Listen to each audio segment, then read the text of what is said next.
Retail trader सोचता है कि गैप अप मतलब जो है ट्रेंड बुलिश हो चुका है, और वहीं स्मार्ट मनी सोचता है कि गैप अप मतलब लिक्विडिटी। इसलिए गैप अप पर फ्रेश बाइंग नहीं बल्कि प्रॉफिट बुकिंग, ट्रैप बाइंग या फिर जो है रेंज क्रिएशन की जाती है, क्योंकि आज का मार्केट स्ट्रक्चर ट्रेंड डे नहीं था बल्कि distribution plus short term range day था,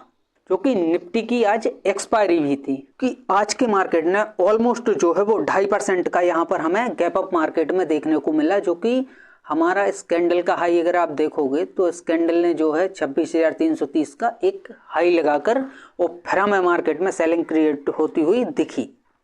अब लेकिन सवाल ये है कि क्या ये रियल बुल स्ट्रेंथ थी या फिर जो है स्मार्ट मनी का ट्रैप था। गैप अप के बाद जो है मार्केट सस्टेन क्यों नहीं कर पाया, और सबसे इंपॉर्टेंट बात, कल मार्केट किस डायरेक्शन में मूव कर सकती है। इस वीडियो में हम निफ्टी और सेंसेक्स दोनों का डीप चार्ट एनालिसिस करेंगे और साथ ही ग्लोबल सेंटीमेंट और प्राइस एक्शन के लॉजिक के साथ कल का रोड मैप तैयार करेंगे, तो वीडियो में एंड तक जरूर बने रहिए। अब सबसे पहले हम आते हैं यहाँ पर ग्लोबल सेंटीमेंट पर। तो जो अगर हम देखेंगे तो यूएस मार्केट में एक हमें शॉर्ट कवरिंग रैली होती हुई दिखी है, और वहीं बॉन्ड्स में भी जो है वो थोड़ा हमें स्टेबिलिटी होती हुई दिखी है। अब आज के हमें चार्ट में ये क्लियर दिख रहा है कि यहाँ पर जो है एक हमें पैनिक सेलिंग जो है या फिर जो है प्रॉफिट बुकिंग यहाँ मार्केट में देखने को मिली है, क्योंकि जब मार्केट जो है एक्सट्रीम ओवरसोल्ड होता है तो इंस्टीट्यूशंस जो है वो शॉर्ट्स क्रिएट नहीं करते बल्कि एग्जिस्टिंग शॉर्ट्स को ही कवर करते हैं, और इसी शॉर्ट कवरिंग ने जो है वो गैप अप ओपन करवाया। अब हम यहाँ पर समझने की कोशिश करेंगे कि निफ्टी जो है वो हमारा इस लेवल पर यहाँ पर गैप अप ओपन होता है, वो गैप अप ओपन होने के साथ साथ जो है लॉन्ग अपर विक मतलब अपर लेवल से जो है यहाँ पर जो है हमारी सप्लाई एक्टिव हुई है मार्केट में। क्योंकि अगर हम यहाँ पर देखेंगे तो गैप अप के बाद अगर हम प्राइस प्रीवियस डे के हिसाब से देखेंगे तो बीवेव का स्ट्रक्चर नीचे है, और वहीं आप देखोगे तो वॉल्यूम स्पाइक के साथ जो है रिएक्शन का साइन यहाँ पर इंडिकेट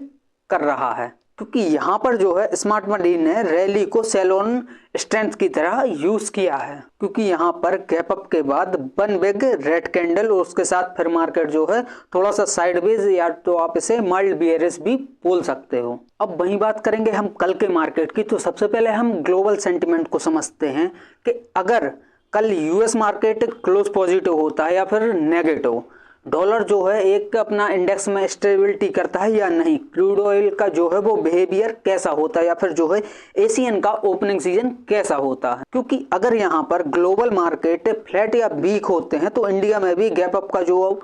आज हमें फॉलो थ्रू देखने को मिला वो कल के लिए मुश्किल है।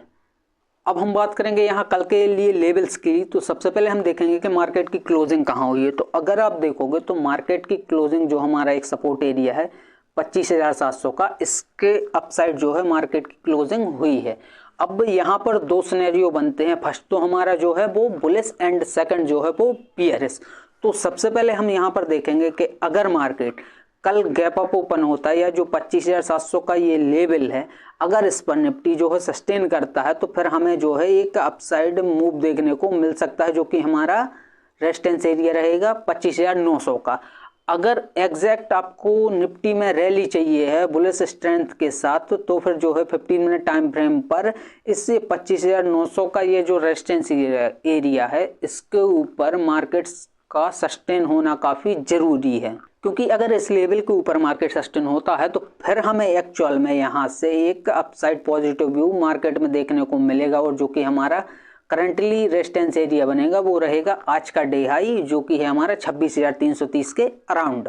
अब वहीं सेकंड सिनेरियो, मार्केट अगर जो है कल बियरिश रिएक्ट करता है तो हमारी सबसे पहले आपको एक ये लेवल नोटिस करनी है जो है हमारी 25,700 की। ये सपोर्ट अगर मार्केट ब्रेक करता है और फिर हमें यहाँ पर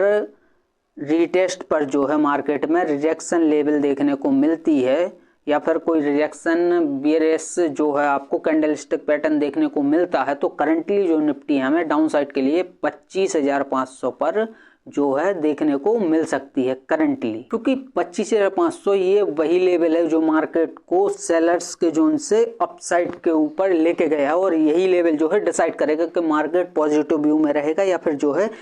सेलिंग प्रेशर मार्केट में कंटिन्यू रहेगा, क्योंकि एग्जैक्ट जो पैनिक सेलिंग क्रिएट होगी मार्केट में वो होगी हमारी इसी लेवल से 25,500 का ये जो लेवल है। जब तक इसके ऊपर सस्टेन करता है तो ठीक है, बट जैसे ही इस लेवल का ब्रेकडाउन होता है तो फिर मार्केट में जो है हमें एक डाउनसाइड पैनिक सेलिंग क्रिएट होती हुई देख सकते हैं। तो आपको यहाँ पर कल के लिए सिर्फ एक लेवल का नोटिस करना है, वो है हमारा 25,700। अगर 15 मिनट टाइम फ्रेम पर अगर ये मार्केट जो है हमारा निफ्टी जो है 15 मिनट टाइम फ्रेम पर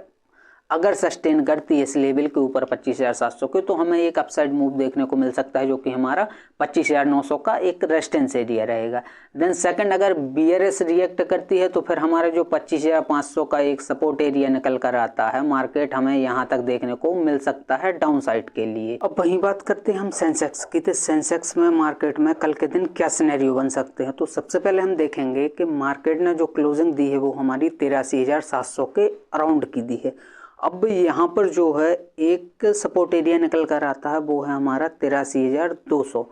अगर कल के दिन मार्केट गैप डाउन ओपन होता है या फिर फ्लैट ओपन होने के बाद इस लेवल पर आता है और फिर यहाँ से हमें पुल बैक करने की कोशिश करता है अपसाइड के लिए, तो फिर जो मार्केट है हमारा 84,200 यहाँ तक के लिए हमें देखने को मिल सकता है पॉजिटिव व्यू में। सेकंड सिनेरियो, मार्केट अगर गैप अप ओपन होता है और उसके साथ साथ इस लेवल को ऊपर सस्टेन करता है, तो फिर हमारा जो नेक्स्ट रेजिस्टेंस एरिया निकल कर आता है वो है हमारा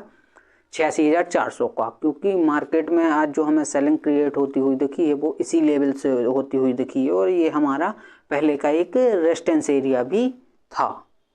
अब यहाँ पर सेंसेक्स में आपको सिर्फ जो है वो आपको दो लेवल्स याद रखने हैं, जो कि हमारा एक फर्स्ट है हमारा 83,200 का, ये हमारा सपोर्ट के लिए। एक जो अभी माइनर सा रेजिस्टेंस हमें नज़र आ रहा है वो है हमारा 84,200 का। एक्चुअल बाइंग और एक्चुअल सेलिंग जो है इन्हीं दो लेवल्स के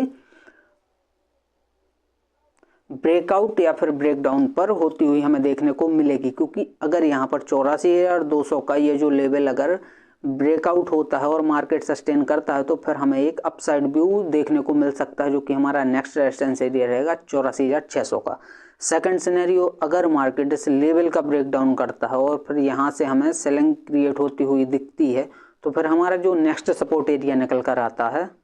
वो है हमारा यहाँ पर 82,500। यहाँ तक के लिए हमें अभी करंट में जो है सेंसेक्स में सेलिंग प्रेशर क्रिएट होता हुआ दिख सकता है।